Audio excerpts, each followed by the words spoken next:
Olá, pessoal, boa noite. Eu espero que esteja tudo bem com vocês. Eu sou a professora Kelly Campelo e nós estamos iniciando mais uma aula de Sociologia aqui pelo canal Educação. Então, desejo que todos vocês sejam bem-vindos e bem-vindas a mais uma aula, a mais uma discussão aqui na nossa sala de aula, tá bom? Então, você que está aqui conectado no nosso canal do YouTube, me manda aqui um hello. Você que está aqui na sua cidade de Dom Inocêncio, de São Pedro do Piauí, de Santa Cruz, apareçam aqui no nosso bate-papo. Os professores presenciais, por favor, eu sempre peço, né, que vocês apareçam aqui, coloque o nome da cidade, o nome da escola, o seu nome, porque dessa forma fica muito melhor, fica mais interessante, a gente consegue se conhecer, a gente consegue interagir, a nossa aula ela fica muito mais divertida e muito melhor da gente conseguir aprender. Então, por favor, vão aparecendo aqui no nosso chat, tá certo? Então, olha só, hoje, dia 14 de setembro, a gente vai discutir sobre cultura e sociedade. Mais uma vez, na verdade, durante todo o mês de setembro e outubro, a gente vai estar fazendo essa relação da cultura dentro da sociedade. Na semana passada, a gente já falou sobre a ideia de raça, de etnia, preconceito, discriminação, segregação. E na nossa aula de hoje, a gente vai falar sobre os conceitos de raça, racismo e etnia. Beleza, pessoal? Então, bora lá.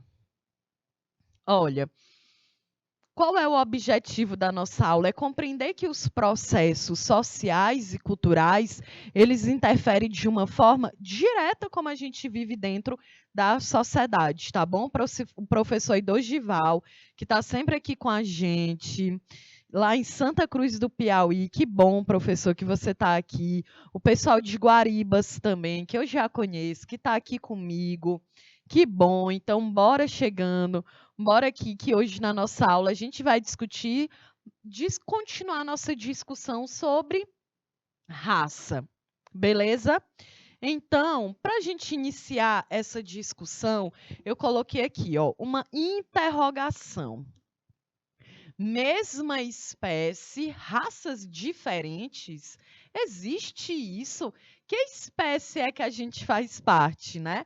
Porque a gente estuda lá na história sobre a evolução da espécie humana. Nós somos uma espécie que evoluiu dos primatas. Quando a gente estuda lá na história, né, toda vez quando chega nesse conteúdo, a gente gosta de falar assim: e aí, nós somos descendentes dos macacos? E a gente já aprendeu que não, que isso é apenas um mito. E o que é um mito? É uma história falsa, uma narrativa fantasiosa. Ela não é verdadeira. Então, nós não evoluímos dos macacos, né? A gente evoluiu de uma espécie chamada primata. Dos primatas, para um lado foi a galera humana, para o outro lado foi a galera que era macaco. Fácil de entender agora, né? Com a Marileide, que também está sempre aqui comigo. Boa noite, Marileide. Que bom que você está aqui. Então, olha só, gente, o conceito de raça, ele é altamente complexo, né? E ele é um objeto de grandes discussões dentro da sociologia, né? Porque existe toda uma ideia de que a gente divide as pessoas pela raça de acordo com as suas características biológicas, mas hoje tem se discutido cada vez mais porque não dá para a gente fazer uma divisão dentro da espécie humana apenas por uma questão biológica ou genética, porque a questão da cultura, ela tem um peso muito maior. Então, e toda essa questão de raça, de fazer uma diferença dentro da própria espécie humana, de acordo com a sua cor, foi algo que, durante, né, acabou ficando conhecida algumas teorias sobre essas diferentes raças humanas que surgiram inicialmente ali no final do século XVIII, principalmente no século XIX, e que um dos principais autores dessas teorias sobre raças humanas é o Gobineau, né? E que ele é considerado o pai do racismo moderno. Nossa, né? Olha isso aí, né, gente? Por quê, professora? Como assim? Porque, gente, esse filósofo francês, né, e um principal defensor da ideia de uma superioridade da raça branca. Então, para ele, Gobineau, né, para ele, existia assim, a raça humana ela é dividida entre uma raça superior e uma outra raça inferior. Quem seria a raça superior? Baseado em uma ideia racista, a raça superior seria a branca. E a raça inferior seria os indígenas, os negros, os asiáticos, né, os amarelos. Então, vários trabalhos, gente, começaram a ser derivados da ideia de que existe sim raças diferentes entre a espécie humana, né? De modo que lá no início do século XX uma ciência vai surgir que na verdade, né, essa ciência que se chama eugenia é um racismo disfarçado de ciência. Inclusive, a gente diz que é uma pseudociência. Lá na linguagem, lá na gramática, na literatura, a gente não conhece os autores, que quando eles fazem algum poema, algum livro, eles enganavam, né, colocavam outro nome, que é chamado como pseudônimo. Né? Então, aqui a eugenia ela é considerada uma pseudociência, porque ela não é ciência de fato. Por que ela não é ciência? Porque não existe nenhuma pesquisa, nenhuma comprovação científica que divida a espécie humana entre superiores e inferiores, né? Pessoas que são superiores por causa da sua cor. Não existe nenhuma pesquisa científica que comprove isso.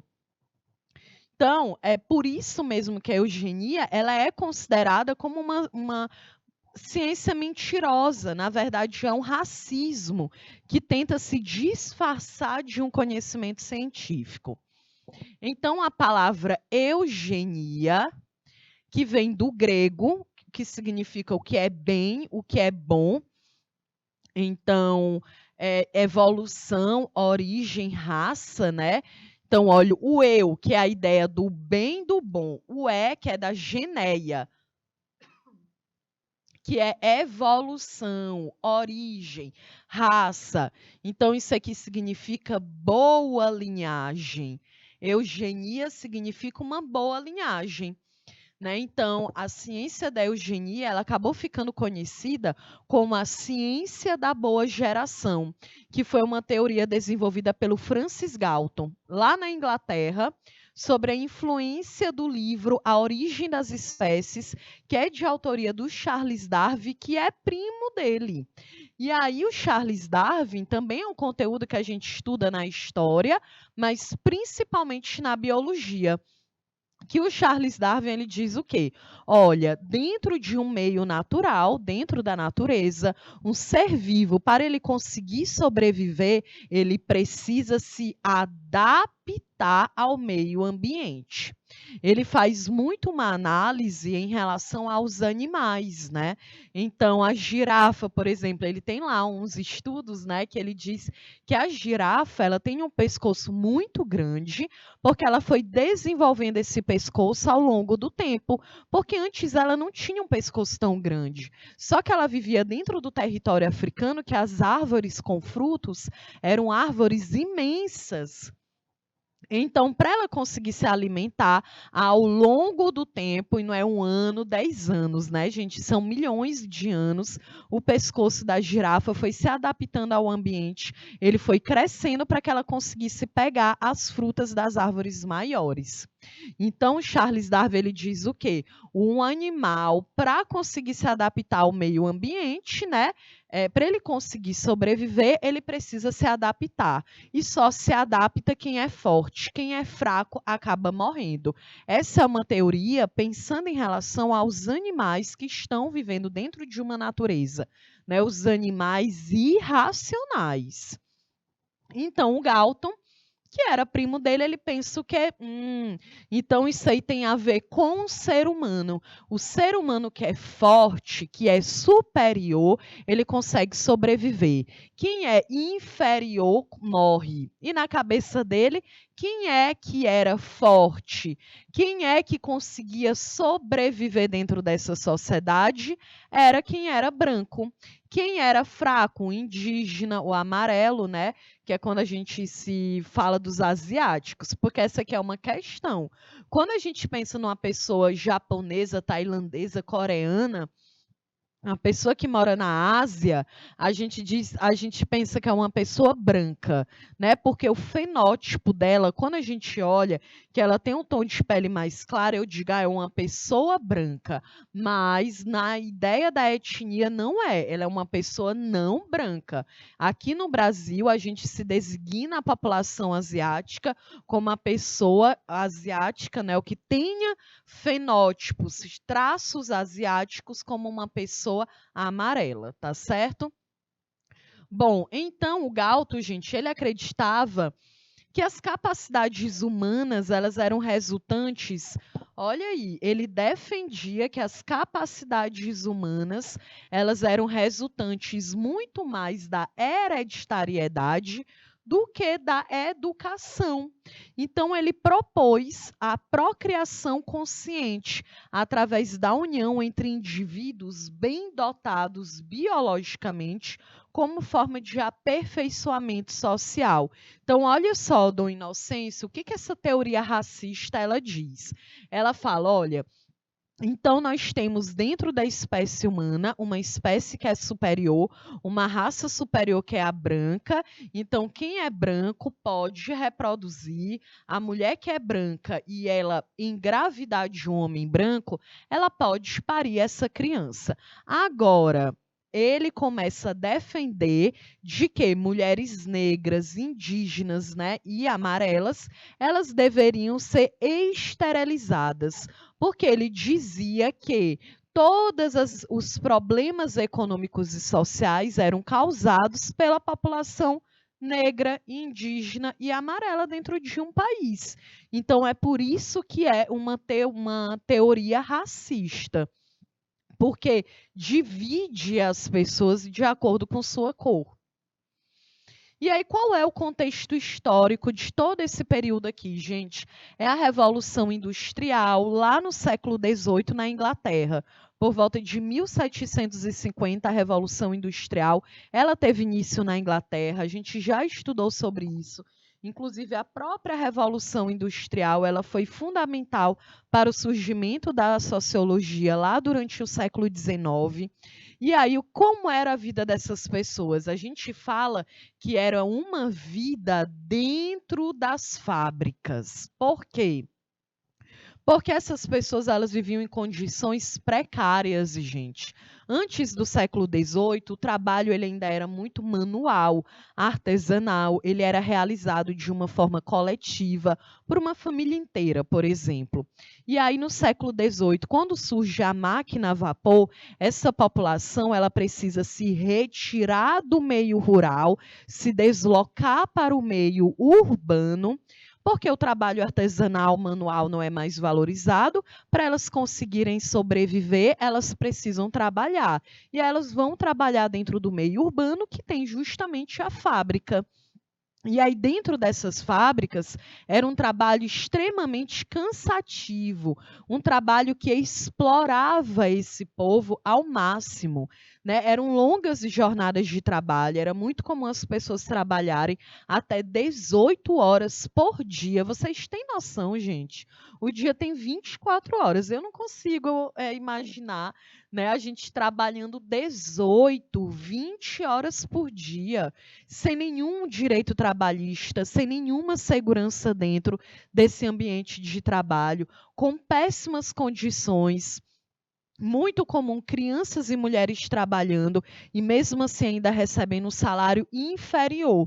Então era um caos muito grande ali dentro da Inglaterra, né? Também gerou o quê? Uma urbanização desenfreada, né? A gente tem uma grande quantidade de pessoas saindo do meio rural, se deslocando para o meio urbano, um aumento da criminalidade, um aumento da poluição. Não tinha saneamento básico, então não tinha tratamento de água, tratamento de esgoto, coleta de lixo.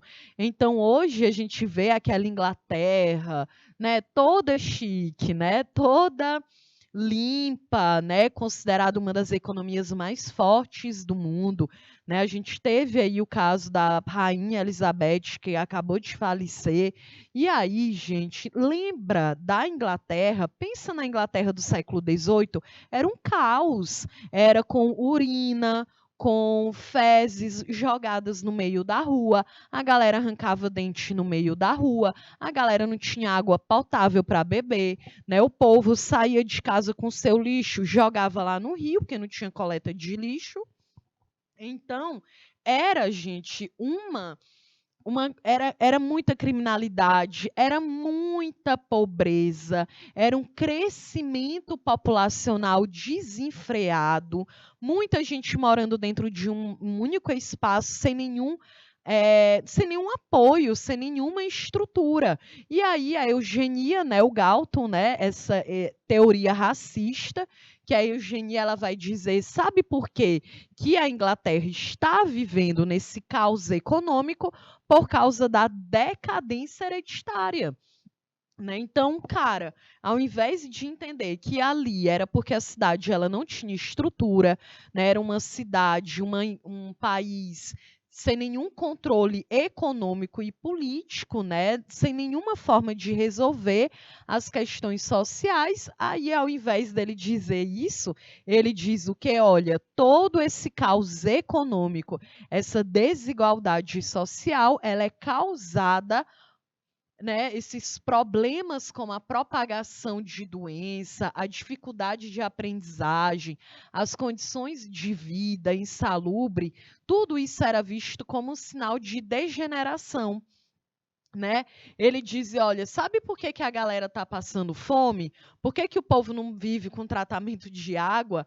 Porque tem uma degeneração genética, né? As pessoas estão se misturando, as cores, né? As raças, elas estão se misturando. Então, o que é um problema social, gente, porque é o país, o poder público que deve limpar a cidade, fazer a coleta de lixo, fazer o tratamento da água, o tratamento do esgoto, não é isso? Mas todos esses problemas causados, né, pelo avanço do sistema capitalista, ele dizia o quê? Que era porque as raças negros e brancos estavam se misturando. Então, não existia uma política pública para resolver um problema social, né, gente? O que que existia? Planos de reestruturação baseados em uma ideia de higiene pública. Então, era muito comum levar a população que era pobre para as periferias, né? Justamente a população que era pobre, desassistida, a população que era negra, cada vez mais enviada para as periferias, cada vez mais longe do centro. E isso também foi uma prática muito comum aqui no Brasil no início do século XX, quando começa toda uma teoria de que era preciso embranquecer o país. E eu vou falar sobre isso. Então, embora os princípios da eugenia eles tenham sido elaborados por um cientista inglês, foi nos Estados Unidos e na Alemanha, durante o século XX, que essa teoria, gente, ela foi ganhando cada vez mais força. Né? E aí ela recebeu o nome, existia uma eugenia positiva, que significava o quê, gente? Significava que era preciso adotar medidas de incentivo financeiro e casamentos consideráveis favoráveis. Qual era o casamento considerável favorável? Era quem era branco. Então, as pessoas que eram brancas, elas poderiam casar, elas poderiam ter seus filhos, elas tinham até assistência financeira do governo. Agora também tem o quê? A eugenia, que era a eugenia negativa, que eram adotadas ações de esterilização, de eutanásia, de segregação. Era proibida a entrada dos estrangeiros ali dentro dos Estados Unidos, da Alemanha.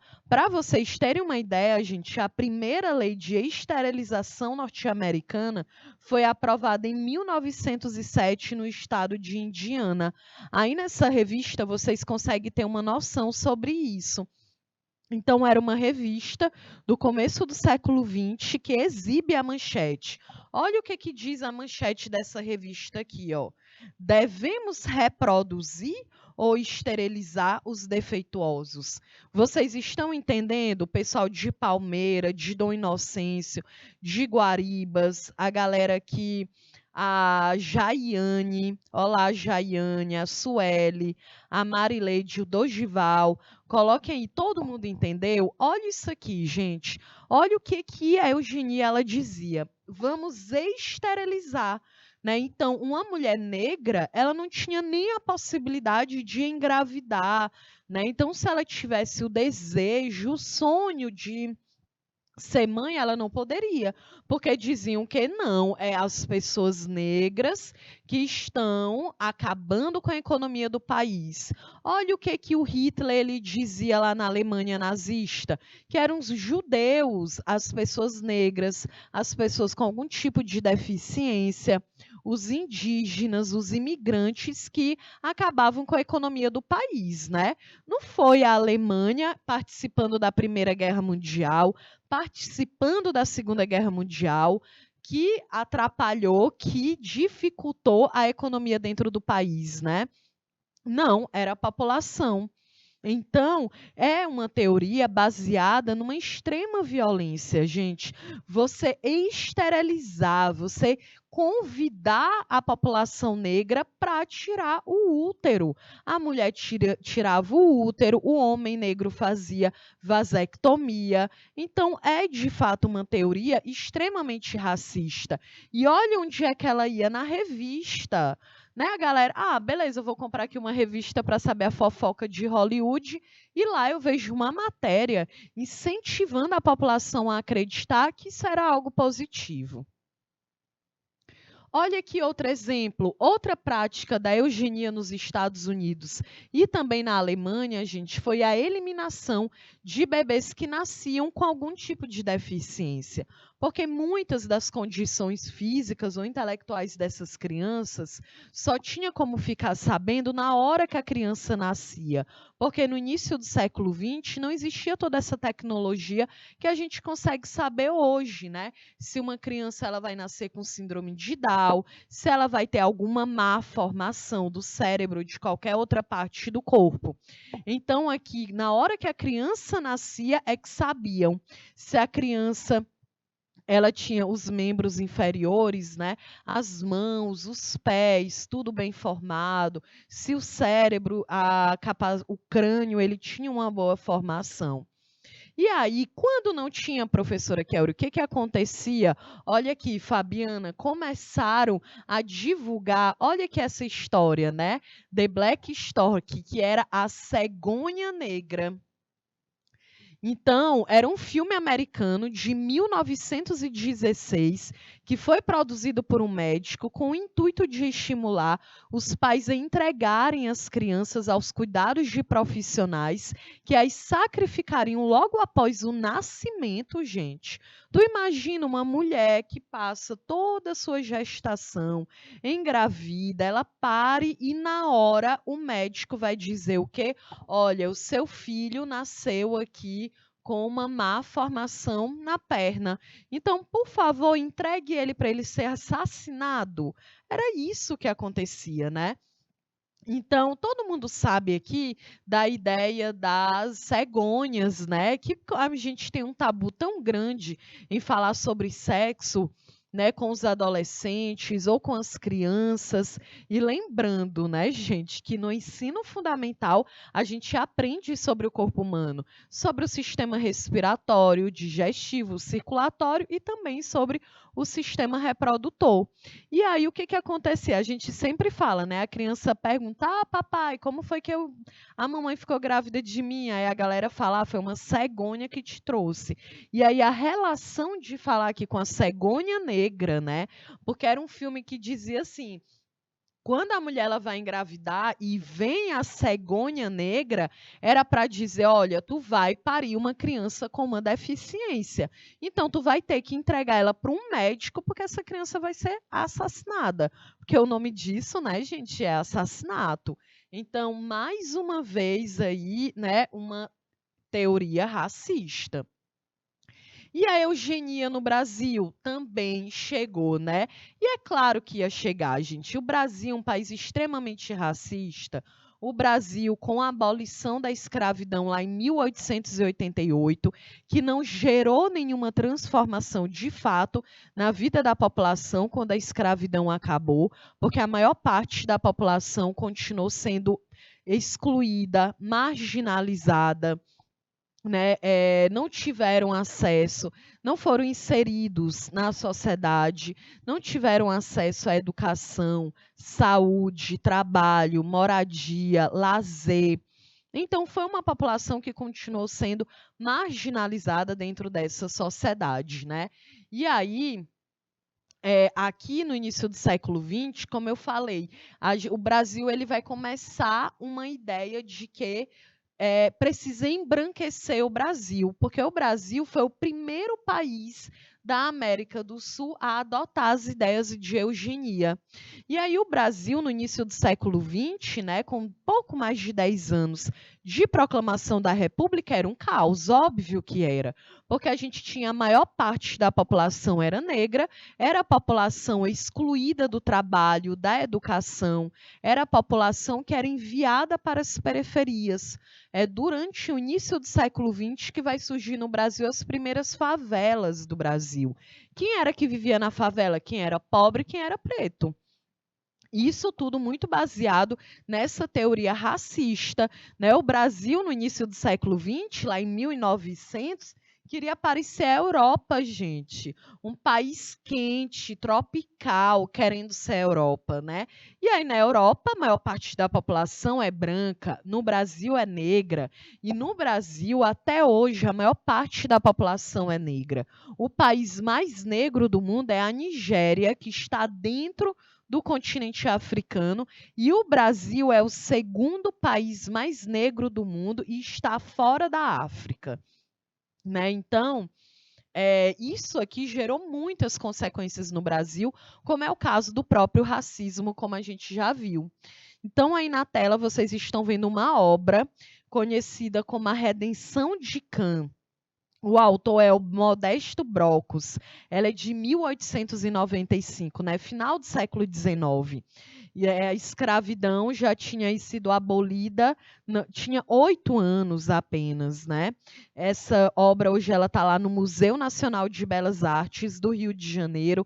E qual é a ideia aqui dessa obra? A obra ela aborda as teorias raciais aí do início do século XX aqui no Brasil, né? Um fenômeno que queria embranquecer a população por meio da miscigenação.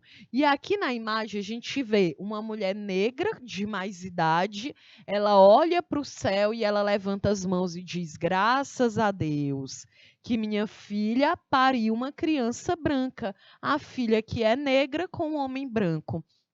Pariu a criança branca.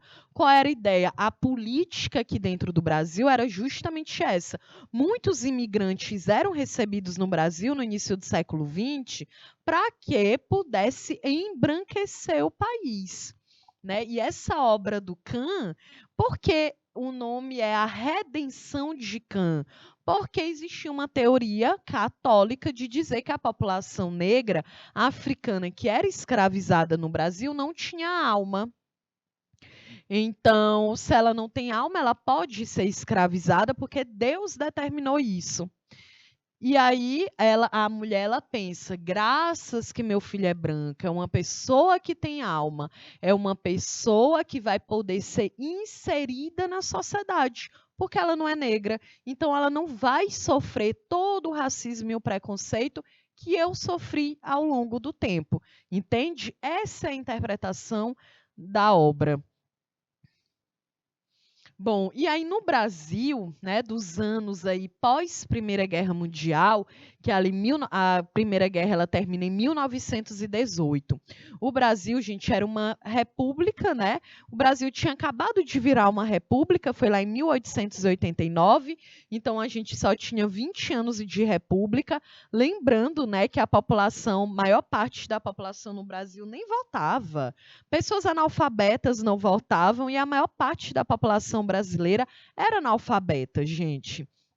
Então, o Brasil ele tinha um crescimento urbano muito pequeno e a gente também tinha um surto de doenças tropicais, que é algo comum, é natural, afinal de contas, a gente não tinha todo o conhecimento científico que a gente conhece hoje, né? E mesmo hoje, tendo tanto conhecimento científico, mesmo assim a gente passou por uma pandemia, né? Então, aqui no Brasil, a gente também tinha muitos problemas sociais, obviamente, né? E tudo isso também foi jogado na conta da população negra.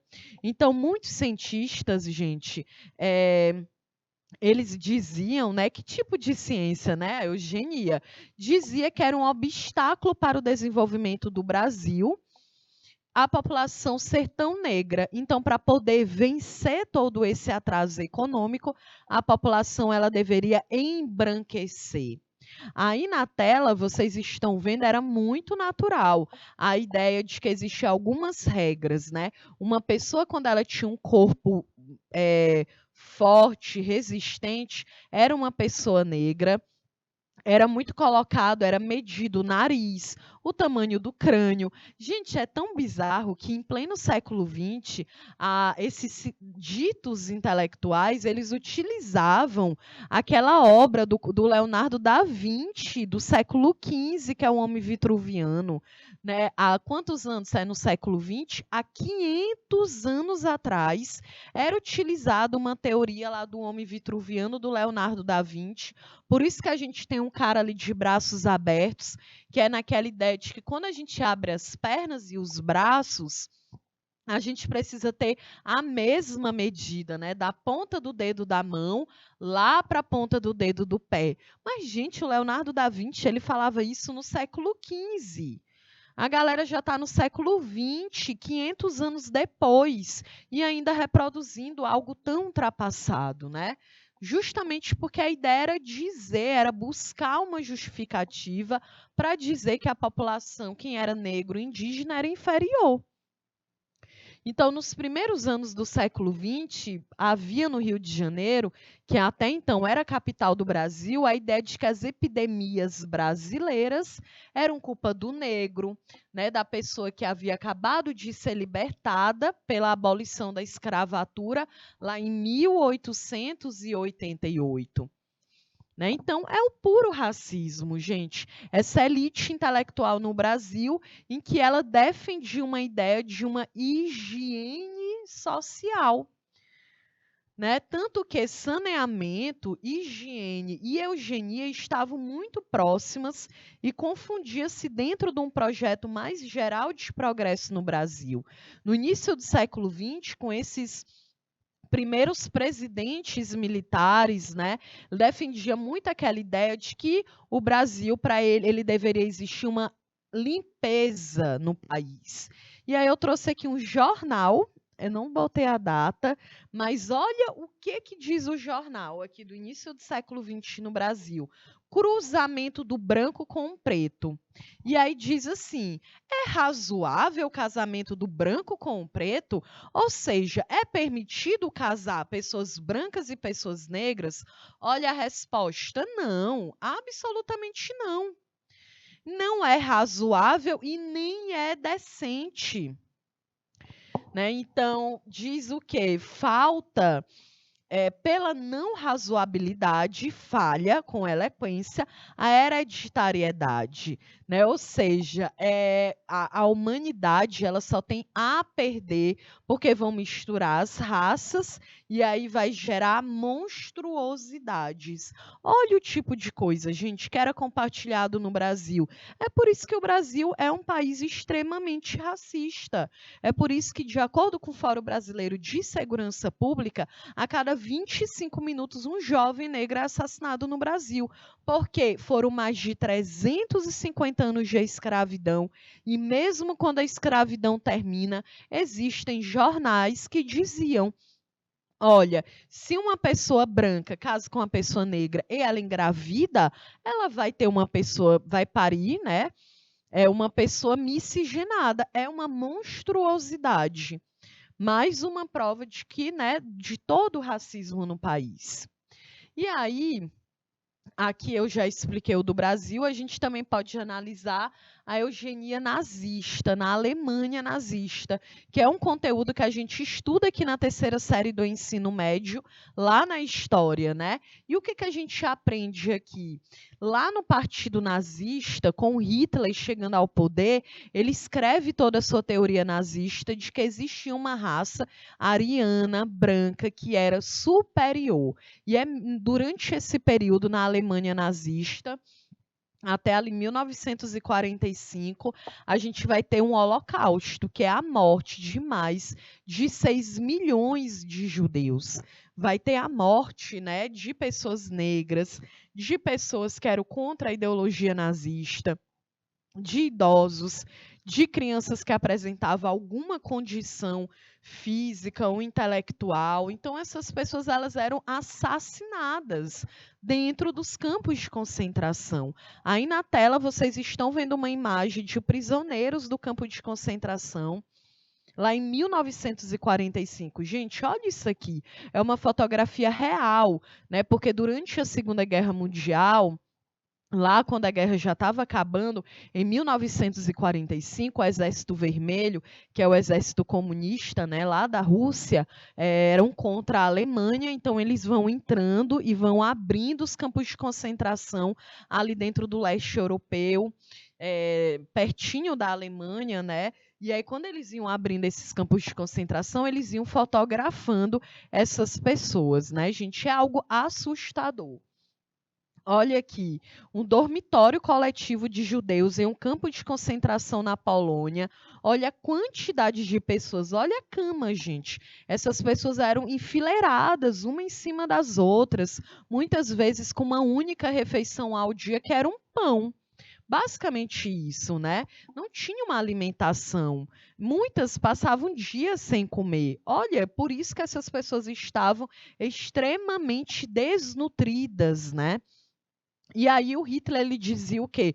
Olha, a gente perdeu a Primeira Guerra Mundial, culpado os judeus. Então o cara ele justifica todo o atraso econômico do país que estava envolvido em uma guerra, culpando pessoas inocentes, né?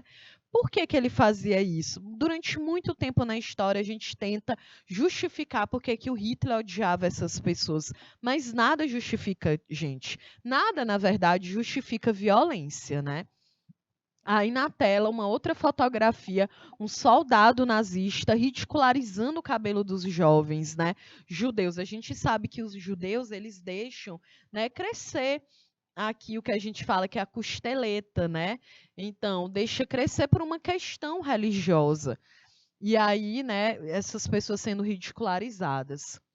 Olha aqui o que também acontecia. Muitos prisioneiros foram usados como cobaias para experimentos médicos.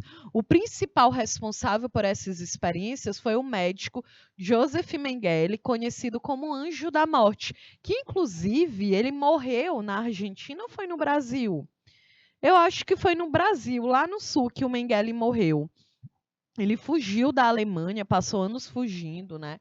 E entre as experiências realizadas, nós podemos citar aqui exposição à radiação. Olha essas crianças, gente. Congelamento, consumo exclusivo de água do mar, água salgada, era a única água que essas crianças podiam tomar.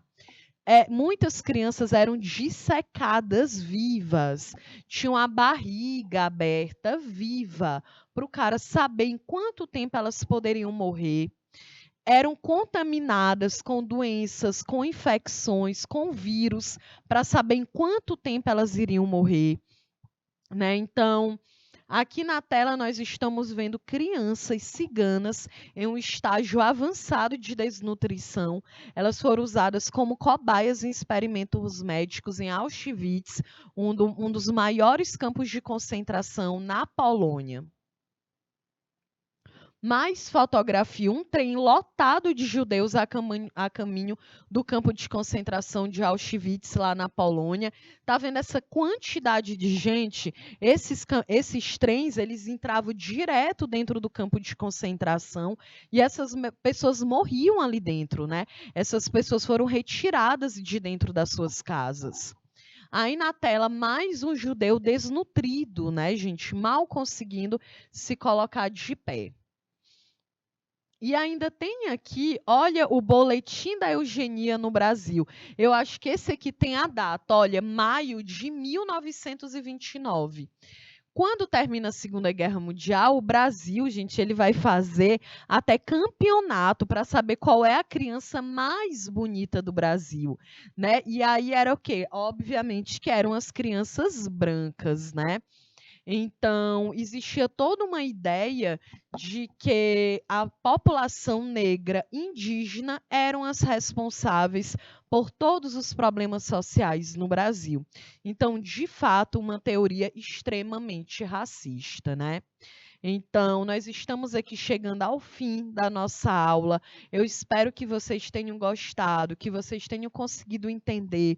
Por isso que é tão importante, quando a gente fala em democracia, em cidadania, que a gente tenha consciência que para viver dentro de uma sociedade que de fato ela seja justa, gente, as pessoas elas precisam serem tratadas de forma igualitária, independentemente da sua cor, da sua etnia, da sua nacionalidade, da sua identidade de gênero, da sua orientação sexual, da sua idade, da sua condição econômica. Aí sim, a gente vai viver dentro de uma democracia plena, tá bom? Então, coloca aqui no bate-papo se você gostou da nossa aula de hoje, se você conseguiu entender, né? Eu espero que sim. E a gente se encontra aqui na nossa próxima aula, tá certo? Então, um beijo em todo mundo, uma ótima semana e a gente se encontra nas nossas revisões do Enem, viu?